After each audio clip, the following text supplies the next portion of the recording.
ஹல்லேலூயா. கர்த்தருடைய பரிசுத்த நாமத்திற்கு மகிமை உண்டாவதாக. கர்த்தராகிய இயேசு கிறிஸ்து நாமத்தினாலே உங்களை நான் வாழ்த்துகிறேன். கர்த்தர் தாமே உங்களை ஆசீர்வதிப்பாராக. இந்த நாளுடைய அவேர்னஸ் செஷனுடைய தலைப்பு மூட் ஸ்விங்ஸ், மனநிலை மாற்றங்கள். மூட் ஸ்விங்ஸ் கேள்விப்பட்டிருக்கீங்களா? மூட் அப்படி சேஞ்ச் ஆகிறது. என்ன தமிழ் வார்த்தை அதுக்கு சொல்லலாம்? சரி, எனிஹவ், நான் மனநிலை மாற்றங்கள் அப்படின்னு சொல்லிட்டு, மனமாற்றம் கிடையாது. மனமாற்றம் என்பதற்கு வேறு அர்த்தம் உண்டு. மனம் திரும்புதல் மனமாற்றம்னு. இது மனமாற்றம் அல்ல, மனநிலை மாற்றம், ஒரு சேஞ்ச். கடந்த மாதத்தில் நான் பிள்ளைகளோடு கூட பேசி கொண்டு இருக்கும்போது அப்படியோட ஒரு தருணம், அவர்களோடு கூட பேசுகிற ஒரு வாய்ப்பு கிடைச்சது. அப்போ இது சபைக்கும் இதை சொல்லணும் அப்படின்ட்டு கர்த்தர் உணர்த்தினபடினாலே அதுக்கு பின்பு அதை நான் யோசித்து கொண்டு இருக்கும் பொழுது இந்த தருணத்தை நான் அதுக்கு பயன்படுத்தி கொள்கிறேன். தலைப்பு மூட் ஸ்விங்ஸ். கண்களை மூடுவோம், கர்த்தருடைய சமூகத்தில் நம்மை நாம் தாழ்த்துவோம். எங்கள் அன்பை நேசிக்கிற எங்கள் பரிசுத்த பிதாவே, தருமையான வேலைக்காக நாம் உங்களுக்கு நன்றி செலுத்துகிறோம். ஜீவனுள்ள பிள்ளைகளாய், கர்த்தரை தெய்வமாய் கொண்டவர்களாய், கர்த்தருடைய சமூகத்திற்கு ஓடி வந்து இணைந்து இசைந்த ஆத்துமாக்களாக தேவனை துதிக்க வேண்டும் என்கிற ஒரு வாஞ்சையை கர்த்தாவுடைய பிள்ளைகளுக்கு நீர் தந்தபடியினாலே உமக்கு ஸ்தோத்திரம். இதற்குரிய பலனை பிள்ளைகளுக்கு தருவீராக. உம்முடைய காரியங்களிலே நாங்கள் மிகுந்த தெளிவுள்ளவர்களாய் காணப்பட வேண்டும் என்று சொல்லி ஆண்டவர் விரும்புகிறபடினாலே, ஆண்டவரை இந்த பகுதியை எங்களுக்கு ஆயத்தப்படுத்தி கொடுத்துருக்கீங்க. பிரயோஜனப்படுத்தி கொள்ள, சிந்தித்து பார்க்க உதவி செய்யும். கர்த்தராகிய இயேசு கிறிஸ்துவை நாம ஜெபிக்கிறேன், அருமை பிதாவே, ஆமென். ஒரு வசனத்தை நான் எடுத்துக்கொண்டேன். ஃபர்ஸ்ட் ஆஃப் ஆல், இது உங்களுக்கு புரியுதா? நீங்க ஃபேஸ் பண்ணியிருக்கீங்களா? மூட் ஸ்விங்ஸ் ஃபேஸ் பண்ணியிருக்கீங்களா? திடீரென்று நம்முடைய ஆத்மா பாரமா இருக்கிறது போல ஒரு ஃபீலிங், கஷ்டமா இருக்கிறத போல, துக்கமா இருக்கிறத போல ஒரு ஃபீலிங். என்னன்னு கேட்டா பாத்தீங்க அப்படின்னு சொன்னா, கொஞ்சம் யோசித்து பார்த்தா சில காரியங்கள் இதுவா இருக்குமோ, நீண்ட நாளாக எனக்கு காணப்படுகிற கவலை இந்த கவலை நிமித்தமாக இருக்குமோ அப்படி யோசிக்கிறது உண்டு. சில நேரத்தில் அது புரியவே புரியாது. ஏன் நம்ம ரொம்ப பாரமாக உணர்கிறோம் என்றே நமக்கு தெரியாது. ரீசனே தெரியாமல் கேட்டிருக்கீங்களா? ஏன் இப்படி இருக்கீங்க, என்ன பிரச்சனை அப்படின்னு கேட்டால் தெரியல எனக்கு அப்படி சொல்லுவாங்கள்ல. யாருமே ஃபேஸ் பண்ணதே இல்லையா? புது டாபிக்காக பேசுகிறேன். எல்லாரும் ஃபேஸ் பண்ணியிருப்போம் இல்லையா? அதாவது ஆத்மாவில் ஒரு பாரத்தையும், நம்முடைய ஆவியிலே பார்த்தீங்கன்னா சோர்ந்து போனதான ஒரு உணர்வும் பார்த்தீங்கன்னா காணப்படும். ரீசன் சில நேரத்தில் தெரியும், சில நேரத்தில் அதுக்கு ரீசனே தெரியாததான காரியம் உண்டு. இதான் மூடு ஸ்விங் ஆகுது. எபேசியரின் புஸ்தகம் 4ஆம் அதிகாரம் 26, 27 வசனங்களை நம்ம வாசிக்கலாம். நீங்கள் கோபம் கொண்டாலும் பாவம் செய்யாதிருங்கள், சூரியன் அஸ்தமிக்கிறதற்கு முன்னாக உங்கள் எரிச்சல் தனிய கடவது, பிசாசுக்கு இடம் கொடாமலும் இருங்கள் என்று வாசிக்கிறோம். இது கணவன் மனைவிக்காக மாத்திரம் சொல்லப்பட்ட வார்த்தை அல்ல, இது எல்லாருக்குமே, தேவ பிள்ளைகள் எல்லாருக்கும் சொல்லப்பட்டதான வார்த்தை. கோபம் கொண்டாலும் பாவம் செய்யாதிருங்கள், சூரியன் அஸ்தமிக்கிறதற்கு முன்னாக உங்கள் எரிச்சல் தனியே கடவது. கோபத்தினால் உண்டாகிறதான அந்த எரிச்சல், அதை பிசாசு தனக்கு சாதகமாக, ஆதாயமாக அவன் பயன்படுத்தி கொள்ளக்கூடாது என்பதற்காக இந்த வார்த்தை நமக்கு சொல்லப்பட்டிருக்கிறது. ஆனபடினாலே கோபம் வருகிறது, எரிச்சல் வருகிறது. இதெல்லாம் சூழ்நிலைகளின் நிமித்தமாக அல்லது நமக்குள்ளே காணப்படுகிற சில காரியங்கள் நிமித்தமாக வரலாம். ஆனால் பிசாசுக்கு இடம் கொடுத்து பாவம் செய்கிறதற்கு ஏதுவாக நம்ம விட்டுவிடக்கூடாது, விட்டு போடக்கூடாது என்பதற்காக அந்த வார்த்தை சொல்லப்படுகிறது. மூட் ஸ்விங், புரியாத காரணங்கள். Mood swing is a sudden shift in emotions from happy to sad, irritable, anxious, often without a clear trigger. என்னது அதை ட்ரிகர் பண்ணுது அப்படின்னு நமக்கு தெரியாது.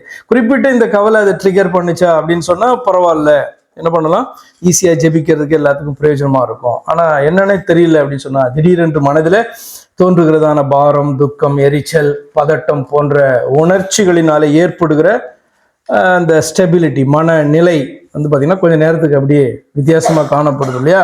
அதுக்கு பேர் தான் என்னது? Mood swing. இப்போ மூட் ஸ்விங்க்கு புரியாத காரணங்கள். மூட் ஸ்விங்க்கு புரிகிறதான காரணங்கள், உதாரணமாக எப்போதெல்லாம் நமக்கு எரிச்சல் வருது. எரிச்சல் பார்த்தீங்கன்னா இரிட்டேட் ஆகிறது. இப்போ கார் ஓட்டுறவங்களுக்கு டிராஃபிக் ரொம்ப பார்த்தா வந்து சில நேரங்களில் எரிச்சல் வரும்ல. என்ன அப்படின்னா, நீங்கள் பிளான் பண்ணியிருப்பீங்க இத்தனை மணி நேரத்துக்குள்ளே இந்த இடத்துக்கு போகணும் அப்படின்னு சொல்லிட்டு நீங்கள் பிளான் பண்ணியிருப்பீங்க.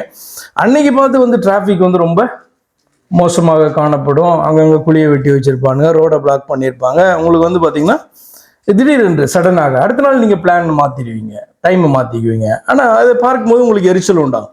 இல்லை அப்படின்னு சொன்னால் டிராஃபிக்காக இருக்குது, நிதானமாக போகலான்னு நீங்கள் போயிட்டே இருப்பீங்க. ஒருத்தன் வந்து ஓரமாக கொஞ்சம் இடம் தான் இருக்கும், இதில் அடித்து தள்ளிட்டு என்ன பண்ணுவான், போய் அங்கே அப்படியே முன்னாடி போய்ப்பான். இல்லை அப்படின்னா 2-3 ட்ராக் இருக்குன்னா அந்த ட்ராக்ல போயிருந்தா அது ஃபாஸ்ட்டாக மூவ் ஆகிற மாதிரி இருக்கும்ட்டு கஷ்டப்பட்டு அந்த ட்ராக்கு போனீங்கன்னா இந்த ட்ராக் வந்து இது ஃபாஸ்ட்டாக மூவ் ஆகிற மாதிரி இருக்கும். ஃபேஸ் பண்ணியிருக்கீங்களா இல்லையா?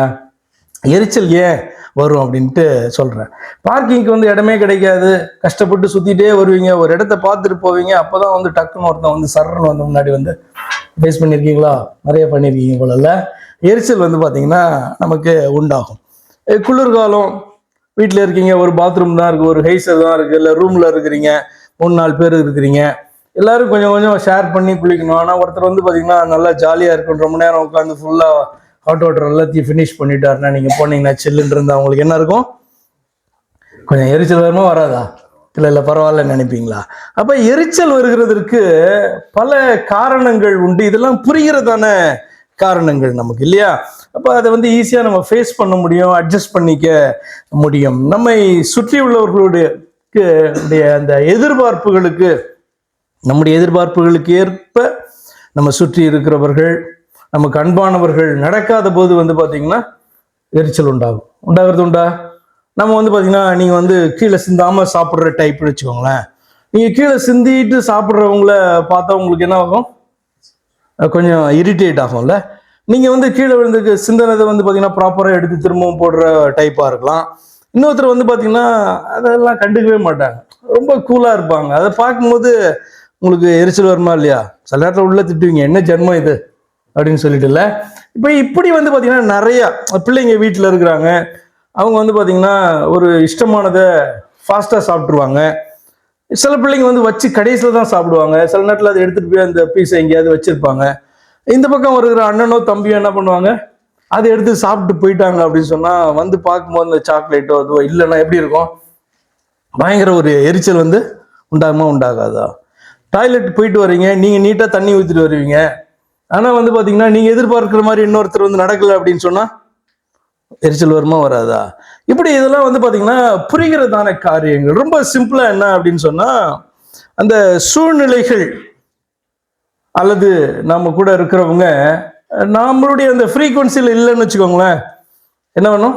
கஷ்டமாக இருக்கும். They are of not of my type அப்படின்னு நம்ம சொல்லுகிறோம் அல்லவா? அப்போ நம்மளை போல அவங்க நடக்கலை அப்படின்னும் போது நமக்கு கோபமும் எரிச்சலும் வருகிறது உண்டு. அப்போ நமக்கு மிகவும் அன்பானவர்கள், ஐக்கியப்பட்டு இருக்கிறவர்கள், அவர்களுடைய மூட் ஸ்விங் காரணமாக அல்லது நம்முடைய மூட் ஸ்விங் காரணமாக நம்முடைய அவங்கள கடிச்சு கொதறது உண்டு. இல்லை அப்படின்னு சொன்னால் என்ன பண்ணுவோம்? மௌனமான ஒரு தண்டனையை கொடுப்போம். மௌன தண்டனை தெரியுமா? கேள்விப்பட்டிருக்கீங்களா? என்னது? அப்பாவது வந்து பார்த்தீங்கன்னா ஒரு 2 அடி அடிச்சுட்டு போயிடுவார். அம்மா நார்மலாக என்ன பண்ணுவாங்க, ஒன்று பயங்கரமாக நை நைன்னு கத்திட்டே இருப்பாங்க. இல்லை அப்படின்னு சொன்னால் என்ன பண்ணுவாங்க, சைலண்டாக ஒரு தண்டனையை கொடுப்பாங்க, பேசவே மாட்டாங்க. அம்மா பேசுங்கம்மா, அம்மா பேசுங்கம்மா அப்படின்ட்டு போய் அவங்கள்ட்ட வந்து கேட்க வேண்டிய சைலண்ட் ட்ரீட்மெண்ட். அப்போ ஒன்று வந்து பார்த்தீங்கன்னா கடிச்சு கொதறது, இல்லை அப்படின்னு சொன்னால் சைலண்டாக அமைதியாக இருந்து கொள்வது, பேசியே கொள்வது, அமைதியாக இருந்து கொள்வது. அப்போ இவங்க யாரு?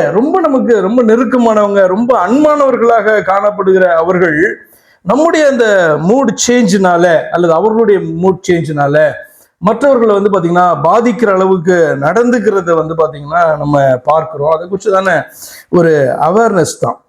அப்போ மூட் ஸ்விங்குக்கான அந்த காரணம் வந்து புரிந்தால் வந்து பார்த்தீங்கன்னா ரொம்ப ஈஸியாக யாராவது கேட்டால் இதுதான் காரணம், என்னை டிஸ்டர்ப் பண்ணாங்க கொஞ்ச நேரம் அப்படின்னு சொல்ல முடியும். எனக்கு என்னன்னே தெரியல அப்படின்னு சொன்னால் என்னத்தை சொல்கிறது? வேதியியல் ஏற்ற தாழ்வுகள், இப்போ வந்து பார்த்தீங்கன்னா கெமிக்கல் இம்பேலன்சஸ்ன்னு சொல்லுவாங்கல்ல பிரெயினில், அப்படிப்பட்டதான புரிந்து கொள்ள முடியாத காரணங்களினால வந்து பார்த்தீங்கன்னா மூட் சேஞ்சஸ் வந்துச்சு அப்படின்னு சொன்னால் இது நீங்கள் எப்படி வந்து எக்ஸ்பிளைன் பண்ணுவீங்க? ஆண் பெண் எல்லாருக்கும் மூட் ஸ்விங்ஸ் வந்து உண்டாகும் என்றாலும் பெண்களுடைய மூட் ஸ்விங்ஸ்க்கு நிறைய காரணங்கள் காணப்படுது. கர்ப்ப காலங்கள், அவர்களுடைய அந்த ஹார்மோன் இம்பேலன்சஸ், பீரியட்ஸு, இதெல்லாம் வந்து பார்த்தீங்க அப்படின்னு சொன்னால் அவர்களுடைய மூட் சேஞ்சுக்கு அதிக காரணமாக வந்து இருக்கும். சிலருக்கு வந்து பிரச்சனை இருக்காது, சிலருக்கு. அப்போ ஏன் அப்படின்னு சொன்னால் நமக்கு எல்லாருக்கும் அம்மா உண்டு, மனைவிமார்கள் உண்டு, சகோதரிகள் உண்டு, அதே மாதிரி மகள்கள் உண்டு. அப்போ அவர்களை வந்து பார்த்தீங்கன்னா ஆண்கள் சகோதரர்கள் என்ன பண்ணணும், புரிந்து கொள்ள வேண்டும். ஏன் இப்படி நடந்துக்கிறாங்க, எப்பயும் இப்படி நடக்கிறது இல்லையே அப்படின்னு சொன்னால் சில நேரத்தில் அவங்களால எக்ஸ்பிளைன் பண்ண முடியும், சில நேரத்தில் அது என்ன பண்ண முடியாது, எக்ஸ்பிளைன் பண்ண முடியாது, ஏன்னே தெரியல அப்படின்வாங்க. அப்போ போயிட்டு அவங்கள போயிட்டு கடிச்சு குதற வேலை நம்ம வைக்கக்கூடாது, அவங்களும் கடிச்சு குதற வேலையை வைக்கக்கூடாது. ஆனபடினால if you understand your loved ones are facing mood swing, if you can comfort them, don't irritate them. Point என்ன அப்படின்னு சொன்னால், உங்களுக்கு அன்பானவர்கள் வந்து பார்த்தீங்கன்னா இந்த மூட் ஸ்விங் என்கிற இந்த மனநிலை மாற்றத்தை ஃபேஸ் பண்ணுகிறத நீங்கள் பார்த்தீங்கன்னா உங்களுக்கு வந்து அது புரிஞ்சதுன்னா அவங்கள கம்ஃபர்ட் பண்ணுங்க. இல்லைன்னா என்ன பண்ணாதீங்க, ரொம்பவும் அவர்களை இரிட்டேட் பண்ணாதீங்க. ரெண்டாவது, if you understand you are facing A mood swing for unknown reasons, என்ன காரணம்னே தெரியாது, do not hurt your loved ones, they are innocent. ஏன் அப்படி சொன்னா, நீங்க ஃபேஸ் பண்ணிட்டு இருக்கீங்க, உங்களுக்கே அது ஏன் இப்படி வந்து பார்த்தீங்கன்னா நான் இப்படி இருக்கேன், ஏன் இந்த நேரத்தில் வந்து கஷ்டமா இருக்கு, இரிட்டபிளா இருக்கேன் அப்படின்னு எனக்கே தெரியாத போது நிச்சயமாக வந்து பார்த்தீங்கன்னா நம்மள்ட்ட வந்து கேட்கும் போது அவர்களை என்ன பண்ண முடியாது, பிடிச்சி அவங்கள திட்டுறதோ இது பண்றதோ கஷ்டப்படுத்துறதோ கூட. ஏன் அப்படின்னா அவங்க வந்து இன்னசென்ட், அவங்களுக்கு வந்து தெரியல.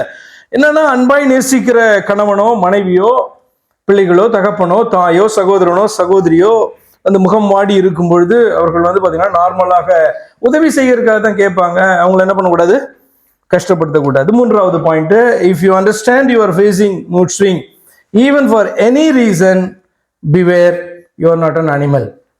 என்ன அர்த்தம் அப்படின்னு சொன்னா, நீங்க பார்த்துருக்கீங்களா, நீங்க நல்லா வளர்க்குறது, எத்தனை பேர் நாய் வளர்த்துருப்பீங்கன்னு தெரியாது, நல்லா வளர்க்குறது நாய் அன்பா விளையாண்டுட்டு தான் இருக்கும். திடீர்னு ஒரு நாள் ரொம்ப அமைதியா வந்து பார்த்தீங்கன்னா காணப்படும். அதுக்கு என்ன ரீசன் தெரியாது, உடல்ல ஏதோ கஷ்டமா இருக்கா என்னன்னு தெரியாது. ரெண்டு காரணம் இருக்கலாம். ஒன்று, அது வந்து பைத்தியமாயிருக்கும், சரியா. இன்னொன்று வந்து பார்த்தீங்கன்னா ஒரு நாள் அப்படி இருக்கும், அன்னைக்கு வந்து பார்த்தீங்கன்னா நார்மலாக சாப்பிட்றத சாப்பிடாம இந்த புல்லு கில்லு இதெல்லாம் சாப்பிட்டுட்டு இருக்கு. பார்த்துருக்கீங்களா, நான் சொல்றதா புரியுதா உங்களுக்கு? இப்படி இருக்கு, ஏன் இப்படி இருக்குது அப்படின்னு சொல்லி கேட்டால் அதுக்கு எக்ஸ்பிளைன் பண்ண தெரியுமா? அதுக்கும் எக்ஸ்பிளைன் பண்ண தெரியாது, உங்களுக்கும் அது ஏன் அப்படி இருக்குன்னு புரியாது. நீங்க ரொம்ப போய் டிஸ்டர்ப் பண்ணினா உங்களுக்கு கடிச்சு வைக்கும், அப்படிதானே? யானைகள் வந்து வளர்க்குறதான அந்த பாகன்ட்டு அவ்வளவு அன்பா இருக்கும். இருந்தாலும் வந்து பாத்தீங்கன்னா ஃபார் சம் ரீசன் சில நேரத்தில் பாகனையே கொண்டுடுறது கேள்விப்பட்டிருக்கீங்களா? ஏன்?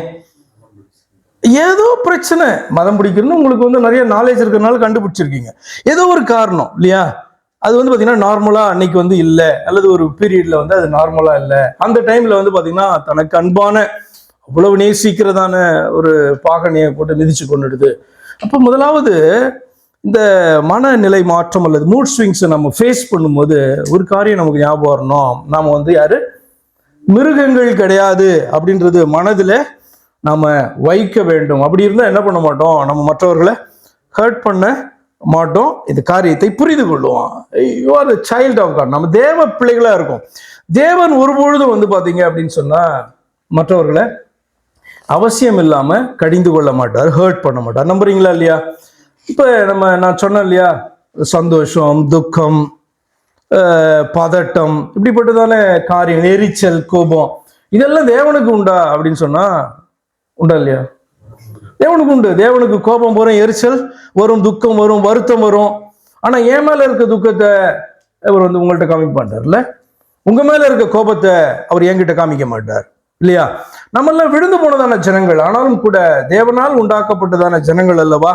அப்ப தேவன் தனக்கு உண்டாகிறதான இந்த எமோஷன்ஸை அவர் மற்றவர்களிடத்துல அவர் காண்பிக்கிறவர் அல்ல, அவர் மாறாத தேவனாகவும் அவர் நீதியுள்ள தேவனாகவும் காணப்படுகிறார். அப்போ வந்து பாத்தீங்கன்னா நாம மிருகங்கள் அல்ல, நம்முடைய தேவனுடைய பிள்ளைகளாக நம்ம காணப்படுகிறோம் என்கிற உணர்வு நமக்கு எப்பொழுதும் காணப்பட வேண்டும். ஆனபடினால எப்படி இதை ஹேண்டில் பண்றது என்கிறதான காரியத்தை குறித்து நம்ம சிந்திக்க வேண்டும். வசனங்களை உங்களுக்கு காண்பிக்கிறேன், இந்த வசனத்தினுடைய இன்னொரு பக்கத்தை நம்ம பார்க்கலாம். யாக்கோபு 1ஆம் அதிகாரம் 19-20 வசனங்களை வாசிக்கலாம். யாக்கோபு 1:19-20. என் பிரியமான சகோதரரே, யாவரும் கேட்கிறதற்கு தீவிரமாயும் பேசுகிறதற்கு பொறுமையாயும் கோபிக்கிறதற்கு தாமதமாயும் இருக்க கடவர்கள். மனுஷருடைய கோபம் தேவனுடைய நீதியை நடப்பிக்க மாட்டார். இந்த வசனத்தினுடைய இன்னொரு பக்கம், நார்மலாவே இது வந்து பாத்தீங்கன்னா கேட்கறதுக்கு தீவிரமா இருக்கணும், பேசுறதுக்கு வந்து பாத்தீங்க அப்படின்னு சொன்னா நம்ம மிகுந்த ஜாக்கிரதையாக 2-3 தடவை யோசித்து தான் என்ன பண்ணணும், பேசணும். போதிக்கிறதா இருந்தா இன்னும் அதிகமா யோசிக்க வேணும். ஏன்னா ஒரு சிறிய தவறா இருந்தாலும் அது வந்து பாத்தீங்க அப்படின்னு சொன்னா நமக்கு விரோதமான நியாய தீர்ப்பாக வந்து நிற்கும். அப்படினால அந்த மாதிரியான அர்த்தத்துல இது எளிதாக எடுக்க முடியும். ஆனால் முக்கியமான என்ன ஒரு காரியம் என்று சொன்னால், நம்ம வந்து பாத்தீங்கன்னா சில நேரங்கள்ல பேசாம இருக்கிறது நல்லது. நீ ஏன் பேசாம இருக்கிற அப்படின்ட்டு போய் தொந்தரவு பண்றதும் அர்த்தமற்ற காரியம். மனுஷனுடைய கோபம் வந்து தேவனுடைய நீதியை வந்து அது நடப்பிக்க மாட்டாது. ஏன் என்று சொன்னால், நம்ம வந்து தேவன் கோபப்படுகிறதான காரியத்தை நீங்கள் அறிந்திருப்பீங்க. அதுல நீதி இருக்கும் இல்லையா? தேவனுக்கு ஒரு கோபம் வருதுன்னா ஹி மீன் இட் இல்லையா? ஆனா நம்முடைய கோபம் எல்லாம் வந்து பாத்தீங்க அப்படின்னு சொன்னா நியாயமான கோபம் நம்ம நினைப்போம். ஆனா அது அர்த்தமற்ற கோபமா கூட இருக்கிறதுக்கான வாய்ப்புகள் இருக்கு இல்லையா? இன்னொரு பக்கத்தை அப்படி அவ்வளவு சரியாக புரிந்து கொண்டவர்களாக நம்ம காணப்படுறோமா? பேக்ரவுண்ட்ல நடக்கிறதான காரியங்கள், அந்த அந்த அந்த ஒரு ஒரு இன்சிடென்ட் அது முழுமையா நமக்கு புரிந்தது அப்படின்னு சொல்லி நம்ம நினைத்து கொண்டிருப்போம். ஆனா வந்து பாத்தீங்கன்னா நம்ம புரியாத பல காரியங்கள் அதற்குள்ளாக அடங்கி இருக்க முடியும் இல்லையா? அப்படின்னா நம்முடைய கோபம் எல்லாமே வந்து நியாயமான கோபம் அப்படின்னு நாம வேணா ஜஸ்டிஃபை பண்ணிக்கலாமே ஒழிய, கர்த்தர் அந்த காரியத்தை நமக்கு விளக்கினார் என்று சொன்னால், அந்த பேக்ரவுண்ட் சீன்ஸ் விளக்கப்பட்டது என்று சொன்னால், நம்முடைய கோபம் அர்த்தமற்ற கோபமாய் கூட இருக்கிறதற்கான வாய்ப்புகள் உண்டல்லவா? ஆனபடினாலே எல்லாமே எப்பயுமே நம்முடைய பக்கம் தான் நியாயம் என்று சொல்லி நம்ம பார்க்கறதுல அர்த்தம் கிடையாது. ஆனபடினால இந்த மியூட் சேஞ்ச் டைம்ல கூட நமக்கு காணப்பட்டாலும் மற்றவர்களுக்கு காணப்பட்டாலும் அதை நம்மளால் சரியாக புரிந்து கொள்ள முடியாத சூழ்நிலையில கோபப்பட்டு எரிச்சல் பட்டு அது நிமித்தமாய் ஒரு பாவத்தை செய்கிறதை பார்க்கலாம் அமைதியாய் இருக்கிறதும், ஆண்டவருடைய சமூகத்துல நம்மளை சமர்ப்பிப்பதும் அது பெட்டரா இருக்கும் பேசுறதற்கு முன்பாக. அதே மாதிரி மத்தேயு 22ஆம் அதிகாரம் முதல் வசனத்துல 22ல மத்தேயு 5:22 முதல் பகுதி மாத்திரம் வாசிக்கிறேன். நான் உங்களுக்கு சொல்லுகிறேன், தன் சகோதரனை நியாயமில்லாமல் கோபித்துக் கொள்ளுகிறவன் நியாய தீர்ப்புக்கு ஏதுவாய் இருப்பான். உண்மை நான் பேசினதை போலதான், நம்ம சகோதரனை வந்து நியாயமாய் கோபித்து கொண்டா பரவாயில்ல, நம்முடைய கோபத்துல நியாயம் இருந்தால், நம்முடைய கடிந்து கொள்ளுதல்ல நியாயம் இருந்தால் பரவாயில்ல. ஆனா வேதம் சொல்லுகிறது, நியாயம் இல்லாம நம்முடைய கோபம் வந்து பாத்தீங்கன்னா காணப்பட்டு வெளிப்படுத்தப்பட்டு அது நிமித்தமாக நம்முடைய சகோதரனோ சகோதரியோ அவங்க பாதிக்கப்பட்டார் என்று சொன்னால் அது பாவம். நம்மளை வந்து நியாய தீர்ப்புக்கு முன்பாக அது ஏதுவாக நிறுத்துகிற காரியமாய் இருக்கும் என்று வேதம் சொல்லுகிறது. ஹல்லேலூயா. அநேக நேரங்கள் நம்ம இப்படிதான் நினைப்போம், என்னுடைய கோபம் நியாயம் அப்படின்ட்டு நம்ம நினைப்போம். ஆனா அந்த கோபத்துல நியாயம் இல்லை அப்படின்னு சொன்னா அது நியாய தீர்ப்புக்கு ஏதுவான காரியமாக இருக்கிறது. ஆனபடினால ஜாக்கிரதையாக நம்ம ஹேண்டில் பண்ண வேண்டியதான ஒரு காரியம் என்ன, மூட் ஸ்விங்கு காணப்படும் போது, நார்மலா இல்லாம அந்த நேரத்துல கொஞ்சம் நம்முடைய மூடு கொஞ்சம் அப்படி மாறும்போது ரொம்ப ஜாக்கிரதை உள்ளவர்களாக நம்ம காணப்பட வேண்டும். சரி, மனநிலை மாறும் நேரங்களில உங்கள் உணர்ச்சிகளை, இது மெயினா எமோஷன் சம்பந்தமானது, அதாவது உணர்ச்சிகள், நம்முடைய உணர்ச்சிகளை நம்ம மேற்கொள்ள அல்லது உணர்ச்சிகள் நம்மை ஆளுகை செய்யாமல் இருக்க சில ஆலோசனைகள். The word of God provides guidance on managing our thoughts and emotions. சரி, 5 பாயிண்ட்ஸ் குயிக்கா பார்த்துடலாம். முதலாவது, unwavering trust, அதாவது ஆண்டவர் மேல அசையாத நம்பிக்கை வைக்க கற்போம். அது வந்து பாத்தீங்கன்னா கற்க வேண்டியதான காரியம். எப்படி அப்படின்ட்டு பார்த்தீங்க அப்படின்னு சொன்னா, இப்போ நம்முடைய ஆண்டவர் மேலே நம்ம நம்பிக்கை உள்ளவர்களாய் காணப்படும். ஆனால் அந்த நம்பிக்கை when everything goes well அது ரொம்ப ஸ்ட்ராங் ஆகும். ஒரு சேலஞ்சிங் சுச்சுவேஷனை நம்ம பாடுகளை ஃபேஸ் பண்ணும்போது அது வந்து பார்த்தீங்கன்னா ஷிஃப்ட் ஆகிறது மாதிரி காணப்படுது. ஒரு டவுட்டுக்கு போகுதுன்னு வச்சுக்கோங்க, நான் ஆண்டவர் மேலே வைத்திருக்கிற நம்பிக்கை ஒரு பிரச்சனை இல்லாத போது ரொம்ப ஸ்ட்ராங்கா இருக்கிறதா ஃபீல் பண்றோம். ஆனா ஒரு சேலஞ்சஸ் சோதனையை நம்ம ஃபேஸ் பண்ணுகிறதான அந்த வேளையில அந்த நம்முடைய அந்த நம்பிக்கை ஒரு சந்தேகத்துக்குரியதாக ஒரு டவுட்டுக்கு போய் அப்படி முடியுதுன்னு வச்சுக்கோங்களேன், இது என்ன அப்படின்னா ஷிஃப்ட் ஆகுது அப்படின்னு சொல்லி அர்த்தம். அப்படி காணப்பட்டுச்சுன்னா என்ன பண்ணணும், நிச்சயமாக we should develop confidence and stability on God. அந்த தேவன் மேல வைக்கிற அந்த நம்பிக்கையை நம்ம என்ன பண்ணணும், நம்ம கற்க வேண்டும். ஆசாப் என்கிற ஒரு மனுஷனை குறித்து கேள்விப்பட்டிருப்பீங்க. யார் ஆசாப்பு? ஆசாப் என்கிற ஒரு ஆசாரியர், ஒரு சங்கீதங்களை எழுதியிருக்கார். அதுல 73வது சங்கீதம், he learned, இல்லையா, இந்த மனுஷன் வந்து கற்றுக்கொண்டார். அதற்காக தான் நான் ஒரு உதாரணமா காமிக்கிறேன். சங்கீதம் 73ல 28வது வசனத்தை மாத்திரம் நான் உங்களுக்கு வாசிக்கிறேன். அப்புறம் நீங்க அவசியமாக இந்த சங்கீதத்தை நீங்கள் வாசித்து பார்க்க வேண்டும். Asaph learned to trust the Lord even in worst mood swing, அவருடைய மூட் வந்து ரொம்ப மோசமா காணப்பட்ட போது கூட தேவனை மேல நம்பிக்கை வைக்கணும், உறுதியா இருக்கணும் என்பதை அவர் கற்றுக்கொண்டார். எனக்கோ தேவனை அண்டி கொண்டிருப்பதே நலம், நான் உமது கிரியைகளை எல்லாம் சொல்லி வரும்படி கர்த்தராகிய ஆண்டவர் மேல் என் நம்பிக்கையை வைத்திருக்கிறேன் என்று எழுதுகிறார். இந்த வசனம் புரிய வேண்டுமானால் நீங்கள் 73வது சங்கீதம் முழுவதுமாக நீங்கள் வாசிக்க வேண்டும். சுத்த இருதயம் உள்ள இஸ்ரவேலருக்கு அவர் நல்லவராகவே காணப்படுறார். ஆனாலும் என்னுடைய கால் சரிக்கிட்டு அப்படி சொல்றார். என் ஆண்டவர் யாருன்னு தெரியும், அவர் ரொம்ப நல்லவர் தான். ஆனால் வந்து பார்த்தீங்கன்னா என்னுடைய கால் வந்து சரிக்கிட்டு, நான் விழக்கூடியதான நிலைமைக்கு நான் வந்துட்டேன். ஏன் அப்படின்னா என்னுடைய எண்ண ஓட்டங்கள் இப்படியாய் காணப்பட்டது, எனக்கு எரிச்சல் வந்தது, பொறாமை வந்தது. ஏன் ஆண்டவர் இப்படி நடந்து கொள்ளுகிறார், ஏன் எனக்கு வந்து பார்த்தீங்கன்னா உதவி செய்யலை, மற்றவனுக்கு உதவி செய்யற, இப்படிப்பட்ட அநேக காரியங்களை அவர் அதில் எழுதுகிறார். அப்போ அவருடைய மூடு வந்து பார்த்தீங்கன்னா ஷிஃப்ட் ஆகுது. ஆனால் அது கூட எல்லாத்தையும் யோசித்து பார்த்து கடைசியில் எழுதுறாரு, எனக்கோ தேவனை அண்டி கொண்டிருப்பதே நலம், நான் உமது கிரியைகள் எல்லாம் சொல்லி வரும்படி கர்த்தராகிய ஆண்டவர் மேல் என் நம்பிக்கையை வைத்திருக்கிறேன். என்ன முதல் point, you have to learn. எப்போதான் நீங்க லேர்ன் பண்ணுவீங்க? when everything goes well. உங்களால் லேர்ன் பண்ண முடியாது. உடைய மூட் சேஞ்ச் ஆகும்போது, அல்லது நீங்க எப்பயும் இருக்கிறதை போல இல்லாதபடி அநேக சேலஞ்சஸ் சோதனைகளை ஃபேஸ் பண்ணும்போது, அப்பதான் நீங்க லேர்ன் பண்ண முடியும். என்னன்னா என்னுடைய நம்பிக்கை ஆண்டவர் மேல உறுதியாய் இருக்க வேண்டும் என்பதை நீங்கள் அப்பதான் கற்றுக்கொள்ள முடியும். முதல் பாயிண்ட். ரெண்டாவது, டேக்கிங் தாட்ஸ் கேப்டிவ். எண்ணங்களை சிறைப்படுத்த பழக வேண்டும். எப்படி அப்படின்னு பார்த்தா 2 கொரிந்தியர் புஸ்தகம் 10ஆம் அதிகாரம் 5வது வசனத்தினுடைய 2வது பகுதியில் இப்படி வாசிக்கிறோம், எந்த எண்ணத்தையும் கிறிஸ்துவுக்கு கீழ்ப்படிய சிறைப்படுத்துகிறவர்களாய் இருக்கிறோம். இதுவும் வந்து பாத்தீங்கன்னா பழக வேண்டியதான ஒரு காரியம். இது என்ன அப்படின்னு சொன்னா, it helps to exercise self-control, prevent emotions from dictating our actions and attitudes. நம்முடைய அந்த எண்ணம் மாறுது பாத்தீங்களா, அது வந்து என்ன பண்ணோம்னா நம்முடைய அந்த செயல்களையும் நம்ம நடந்துக்கிறதான விதத்தையும் வந்து பாத்தீங்கன்னா மாற்றுகிறதாக எளிதாக அமையும். ஆனால் அந்த எண்ணங்களை சிறைப்படுத்த நம்ம பழகணும் அப்படின்னு சொன்னா, அந்த எண்ணங்கள் படி வந்து பாத்தீங்கன்னா நம்முடைய ஆக்ஷன், செயல்களோ, நம்முடைய ஆட்டிடியூட் சொல்லுவாங்களா, நம்ம நடந்துக்கிறதான அந்த விதமோ அது மாறாது. அதே மாதிரி வந்து பார்த்தீங்கன்னா it prevent controlled by ever changing emotions and circumstances. இந்த சூழ்நிலைகள் நிமித்தமாக நமக்கு உண்டாகிறதான தூண்டப்படுகிறதான அந்த உணர்ச்சிகள், கோபமா இருக்கலாம், எரிச்சலா இருக்கலாம், துக்கமா இருக்கலாம், வாட் எவர் இட் இஸ், அது வந்து பார்த்தீங்கன்னா நம்மளை கண்ட்ரோல் பண்ணுகிறதாக காணப்படக்கூடாது. அப்ப வேதம் என்ன கற்றுக் கொடுக்கிறது என்று சொன்னால், எண்ணத்தை கிறிஸ்துவுக்குள்ள சிறைப்படுத்துகிற. நமக்கு தெரியுது இந்த எண்ணம் வந்து சரி கிடையாது, இந்த எண்ணத்தை அப்படியே நான் விட்டேன் அப்படின்னு சொன்னா என்ன ஆகும், என்ன வேற லைன்ல இது கொண்டு போகும். ஆனபடினாலே இந்த எண்ணம் என் ஆண்டவருக்கு பிரியமில்லாதபடினாலே இதை நான் கிறிஸ்துவுக்குள்ளே சிறைப்படுத்துகிறேன் என்கிறது நீங்க பழக வேண்டியதான காரியமே ஒழிய அப்படியே விடுகிறதான காரியம் அல்ல. மூன்றாவதாக, ஃபோக்கஸிங் தாட்ஸ். நல்லவைகளில கவனம் செலுத்தி. நல்லதுன்னா என்ன யோசித்து பார்த்தாலே தெரியும், இது நல்லது, இது வந்து கெட்டது, இது வந்து அர்த்தமற்றது, இது பிரயோஜனமற்றது, இது மாயை, இப்படிலாம் நம்ம யோசித்தால் தெரியுமல்லவா. அப்ப நல்ல காரியங்கள்ல, நல்லவைகளில கவனம் செலுத்தி அவைகளை சிந்திக்க நம்ம பயிற்சி செய்ய முடியும். அநேக நேரங்கள் நீங்க உட்கார்ந்து இருந்தீங்கன்னா என்னென்னலாம் சிந்திப்பீங்க, எது வேணா சிந்திப்பீங்கல்ல. வேலை காரியமா இருக்கலாம், குடும்பத்தின் காரியமா இருக்கலாம், பிரச்சனைகளா இருக்கலாம், அநேக நாட்கள் நடக்காத காரியங்களா இருக்கலாம், அல்லது இது நடந்து விடும் என்று சொல்லி உங்களுக்கு கிடைத்திருக்கிற தரிசனத்தை நீங்க சிந்தித்து கொண்டிருக்கலாம், வாட் எவர் இட் இஸ்.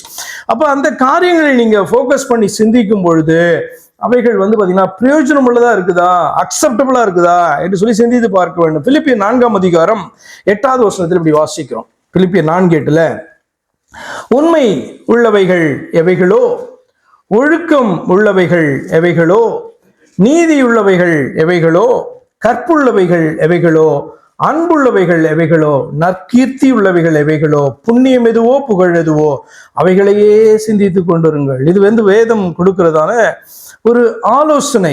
என்ன அப்படின்னு சொன்னா, இது எதுல இருந்து நம்மளை ப்ரிவென்ட் பண்ணோம், நெகட்டிவ் அண்ட் ஸ்பைரலிங் தாட்ஸ்.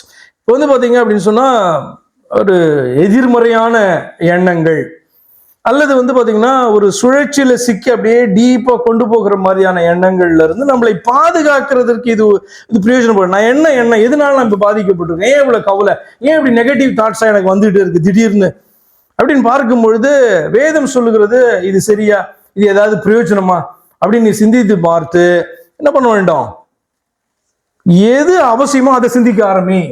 சிந்திக்கிறதுக்கு எவ்வளவு இருக்கு இல்லையா, அவைகளை நீ சிந்திக்க வேண்டும் என்று சொல்லி ஒரு லிஸ்ட்டை வந்து பார்த்தீங்க அப்படின்னா பிலிப்பியர் 4:8 சொல்லுகிறது. அதே மாதிரி ரோமர் 12:2 கூட அப்படி நீங்க வாசிக்க முடியும். ரோமர் 12:2, நீங்கள் இந்த பிரபஞ்சத்துக்கு ஒத்த வேஷம் தெரியாமல் தேவனுடைய நன்மையும் பிரியமும் பரிபூரணமான சித்தம் என்னதென்று பகுத்தறியத்தக்கதாக உங்கள் மனம் புதிதாகிறதுனாலே மறுரூபமாகுங்கள். இதனுடைய இந்த வசனத்தினுடைய இன்னொரு பக்கத்தையும் நான் சொல்லுகிறேன். என்ன அப்படின்னா, இந்த உலக மனுஷன் போல நீ நடந்துக்காத.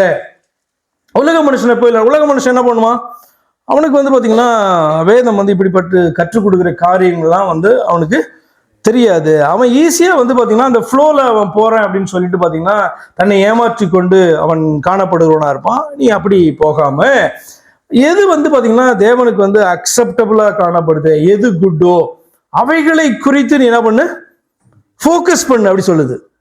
கர்த்தர் என்ன சொல்றாங்க, நீ அதை நீ ஃபோக்கஸ் பண்ணுகிறவனாய் காணப்படு. அப்ப நீ பகுத்தறிந்து பார்த்து இது நன்மை, இது அக்செப்டபிள் டு மை காட், என்னுடைய தேவனுடைய சித்தத்துக்கு ஏற்றதாய் காணப்படுது இந்த சிந்தனை என்று சொல்லி அதை நீ அறியும் பொழுது அதை நீ ஃபோக்கஸ் பண்ண ஆரம்பித்தாய் என்று சொன்னால் இதான் வந்து பார்த்தீங்கன்னா ஃபோக்கஸிங் தாட்ஸ். நல்ல காரியங்களிலே நல்லவைகளிலே கவனம் செலுத்தி அதை வந்து பார்த்தீங்கன்னா சிந்திக்க நம்ம பயிற்சி செய்ய வேண்டும். உட்காந்து நீங்கள் சிந்திக்கும் போதே உங்களுக்கே தெரியும் இது அர்த்தமற்றதான சிந்தனை, மாயமான சிந்தனை, மாய்மாலமானது. இது வந்து பிரயோஜனமே கிடையாது. இதனுடைய எண்டு எங்க, கொஞ்ச நேரம் நல்லா இருக்கும் சில காரியங்களை சிந்திக்கும் போது, கற்பனையில் அப்படியே மிதக்கும் போது. ஆனால் இது பிரயோஜனமற்றது. அதற்கு பதிலாக உண்மை எதுவோ, எது நடக்குமோ, எதை வாக்குத்தத்தம் பண்ணி இருக்கிறாரோ, எதை என்னோடு கூட பேசி இருக்கிறாரோ, எதை என்னுடைய வாழ்க்கையில நன்மை என்று ஆண்டவர் விரும்புகிறாரோ அவைகளை குறித்து நான் சிந்திப்பேன் என்று சொன்னால் அது நான் வந்து பாத்தீங்கன்னா ஜெபிக்கிறதுக்கு பிரயோஜனமா இருக்குமா இல்லையா, என்னுடைய மனதை தேற்றுகிறதுக்கு பிரயோஜனமா இருக்குமா இல்லையா. ஃபோக்கஸிங் யுவர் தாட்ஸ் என்பது ஒரு காரியம். அடுத்ததாக 4வது கண்ட்ரோலிங் எமோஷன்ஸ். உணர்ச்சிகளை வந்து கட்டுப்படுத்த வந்து பழக்கணும். எப்படி அப்படின்ற ஒரு கேள்வி வந்தது அப்படின்னு சொன்னா, நிச்சயமாக வந்து எமோஷன்ஸ் அல்லது இந்த மூட் ஸ்விங்ஸ் என்கிறதான காரியங்கள் ரொம்ப நேச்சுரல். கர்த்தருக்கும் வந்து பாத்தீங்கன்னா இந்த உணர்வுகள் உண்டு, உணர்ச்சிகள் உண்டு. ஆனா வந்து அதை வந்து பாத்தீங்கன்னா தவறாது பயன்படுத்த மாட்டாரு. அது வந்து தன்னை மேற்கொள்ள ஆண்டவர் விடுகிறது கிடையாது. ஏன்னா அவர் வந்து ஃபாலன் நேச்சர் கிடையாது. ஆனா நம்ம விழுந்து போனவர்களாய் காணப்படுறோம். ஆனாலும் கூட நமக்கு வந்து பாத்தீங்கன்னா இந்த எமோஷன்ஸ் எல்லாம் உண்டு, மூட் ஸ்விங்ஸ் உண்டு. அப்போ எப்படி பார்க்கணும், இதெல்லாம் quite natural to human beings. எல்லா மனிதர்களுக்கும் இது வந்து நேச்சுரல். ஆனாலும் கூட seeking stability through prayer and his promises. என்ன அப்படின்னு சொன்னா, இப்படிப்பட்டதான சூழ்நிலை ஏன் இப்படி நீங்க எடுக்கக்கூடாது, ஏன் என்னுடைய மைண்ட் வந்து திடீர்னு இன்னைக்கு வந்து வேற மாதிரி இருக்கு, துக்கமா இருக்கு, அது கர்த்தருடைய சமூகத்துல வருகிறதற்காக கூட கர்த்தர் அனுமதித்த ஒரு காரியமாய் இருக்கலாம் இல்லையா. அப்ப அந்த நேரத்துல நம்ம என்னதான் பண்ணணும், தேவ சமூகத்துல அவரிடத்துல நம்முடைய இருதயத்தை நம்ம திருப்புகிறவர்களாய் காணப்படும். எனக்கு ஹெல்ப் பண்ணுங்க ஆண்டவரே, எனக்கு உதவி செய்யுங்க, இதுல இருந்து வெளியில வர்றதுக்கு எனக்கு உதவி செய்யுங்க. I don't know the reason தெரிஞ்சா ரீசனை சொல்லி நான் ஜெபம் பண்ணுவேன். ஆனா என்ன காரணத்தினாலே நான் துக்கமாய் காணப்படுறேன், துயரமாய் காணப்படுறேன், என்னுடைய மனசு பாரமா காணப்படுது என்பதை கூட நான் அறியாதவனாய் இருக்கிறேன், எனக்கு நீங்க உதவி செய்யுங்க என்று சொல்லி ஆண்டவரிடத்துல ஜெபத்தோடு கூட அவர் கொடுத்ததான வார்த்தைகள் என்ன அப்படின்னா, உங்களை நம்ப செய்திருப்பார்ல, உங்கள்கிட்ட பேசி வாக்குத்தத்தங்களை கொடுத்து இதை உங்களுக்கு நம்ப செய்திருப்பார். அதை வந்து பாத்தீங்கன்னா அந்த நேரத்துல நீங்க வந்து பாத்தீங்கன்னா ஆண்டவரிடத்துல சொல்லி ஜெபிக்க வேண்டுமே ஒழிய நெகட்டிவா திங்க் பண்ணி நீங்க வேறு காரியத்தை சிந்திக்க கூடாது. இது வந்து பாத்தீங்கன்னா உணர்ச்சிகளை கட்டுப்படுத்த பழகுகிறதான காரியமாயிருக்கு. அடுத்ததாக ரிலையன்ஸ் ஆன் காட். 5வதாக தேவரை சார்ந்து கொள்ள பழக வேண்டும். எப்படி அப்படின்னு நீங்க கேட்டீங்கன்னா ரொம்ப சிம்பிள். நீங்க சங்கீத புஸ்தகத்தை எடுத்து வாசிக்கும் போது அதிகமான சங்கீதங்களை எழுதினவர் வந்து தாவீது. அதுல நீங்க நிறைய இடங்கள்ல பார்ப்பீங்க, தாவீது வந்து மிகுந்த சோர்ந்து போன நிலையிலும் நம்பிக்கை அற்ற அல்லது நம்பிக்கை இழந்ததான அல்லது ஒரு இடத்துல கார்னர் பண்ணப்பட்ட ஒரு மனுஷனாக அவர் காணப்படுகிறதான தருணங்களை வந்து பாத்தீங்கன்னா அவர் தன்னுடைய பாடல்கள் மூலமா சங்கீதத்தில் வெளிப்படுத்திருக்கார். ஆனா அதுல கன்சிஸ்டன்ட்லி ஒரு காரியத்தை நீங்க பார்க்க முடியும். என்ன அப்படின்னு சொன்னா, அவர் தேவனை சார்ந்து கொள்ளுகிறத அவர் சூஸ் பண்ணுகிறதையும் தன்னுடைய கவலையை தேவனுடைய சமூகத்துல அவர் கொட்டுகிறதையும் அவர் பலப்படுகிறதையும் நீங்க பார்ப்பீங்க. கர்த்தருக்குள்ளே நான் என்னை திடப்படுத்தி கொண்டேன், நான் இன்னும் வந்து பாத்தீங்கன்னா பயப்படுற நாள் இன்னும் அதிகமாக அவரை நம்புவேன். அப்ப என்ன அதுல நீங்க கற்றுக்கொள்ளுகிற ஒரு மனுஷன், தேவ மனுஷன் ரொம்ப கஷ்டம் பாடுகள் எல்லாம் அனுபவித்திருக்கிறான், நிறைய மூட் ஸ்விங்ஸ் அவனுக்கு வந்திருக்கு. அதனுடைய காரணம் அறிந்திருக்கலாம், அறியாத சூழ்நிலை காணப்படலாம். ஆனாலும் அவன் என்ன பண்ணான் அப்படின்னு சொன்னா, எப்பொழுதும் தேவனை சார்ந்து கொள்ள அவன் பழகினான். எப்ப அப்படி சொன்னா, மோசமான சூழ்நிலைகளில கூட ஆண்டவரை அவன் சார்ந்து கொள்ள பழகினவனாக, தன்னுடைய கவலைகளை தேவ சமூகத்திலே வைக்கிறவனாக, அவரிடத்துல இருந்து அந்த பலனை பெற்றுக்கொண்டு தொடர்ந்து ஓடுகிறவனாக அந்த மனுஷன் காணப்பட்டான். 5 காரியங்களை பார்த்தோம் இல்லையா? என்னன்னா, 1 unwavering trust, 2 taking thoughts captive, 3வது ஃபோக்கஸிங் யுவர் தாட்ஸ், அடுத்ததாக கண்ட்ரோலிங் யுவர் எமோஷன்ஸ். எல்லாமே நீங்க படிக்கிறதான காரியம், பிராக்டிஸ் பண்ணுகிறதான காரியம். அடுத்து ரிலையன்ஸ் ஆன் காட், தேவனை சார்ந்து கொள்ள வேண்டியதான தருணம் எப்பயா இருக்கும் அப்படின்னு சொன்னா, நம்பிக்கை இழந்ததை போல, நம்பிக்கை குறைந்திருக்கிறதை போலதான ஒரு தருணத்துல தானே தேவனை அதிகமாக நீங்க சார்ந்து கொள்ள வேண்டும். அப்படி பாத்தீங்க அப்படின்னு சொன்னா, மூட் ஸ்விங்ஸ் என்பது நார்மல். அந்த மூட் ஸ்விங்ஸ் நம்மை அஃபெக்ட் பண்ணாம, நம்மளால மற்றவர்களை அஃபெக்ட் பண்ணாம, அல்லது அஃபெக்ட் பண்ணி இருக்கிறவங்களை எப்படி டீல் பண்ணணும் அப்படின்றதான காரியங்களை குறித்துதான ஒரு அவேர்னஸ். அப்படியே கண்களை மூடுவோமா? நண்பாய் நேசிக்கிறீர்கள் பரிசுத்த பிதாவே, ஆண்டவரே, உம்முடைய எமோஷன்ஸை நீ எப்படி ஹேண்டில் பண்ணுகிறீங்க? அது மற்றவர்களை ஆண்டவரே ஒருபோதும் அநீதியாய் தண்டிக்கிறதற்கு ஏதுவாய் இராதபடிக்கு நீ காணப்படுகிற தேவன். ஆனால் உம்முடைய பிள்ளைகள் ஆண்டவரே பாவத்தினால் வீழ்ந்து போயிருந்தாலும் உம்முடைய ரட்சிப்பினாலே நாங்கள் மீட்கப்பட்டவர்களாய், உங்க அன்பினாலே தூக்கி நிறுத்தப்பட்டவர்களாய், இன்று தேவனுடைய பிள்ளைகள் என்கிறதான அந்த அதிகாரத்தையும் ஆசீர்வாதத்தையும் பெற்றவர்களாய் நாங்கள் இருக்கிறபடினாலே இந்த காரியத்தை உணர்ந்தவர்களாக ஆண்டவரே, இந்த உலகத்தினுடைய சூழ்நிலைகள் ஆண்டவரே ஸ்தோத்திரம், எதுவும் எங்களை அஃபெக்ட் பண்ணாதபடி, அப்படி எங்களை அஃபெக்ட் பண்ணும்போது அது நிமித்தமாக ஆண்டவரே ஸ்தோத்திரம், அது மற்றவர்களை அஃபெக்ட் பண்ணுகிறதுக்கு ஏதுவாய் இராதபடி இந்த காரியத்தை குறித்த ஒரு உணர்வை கர்த்தாவே எங்களுக்கு நீங்க தாங்க.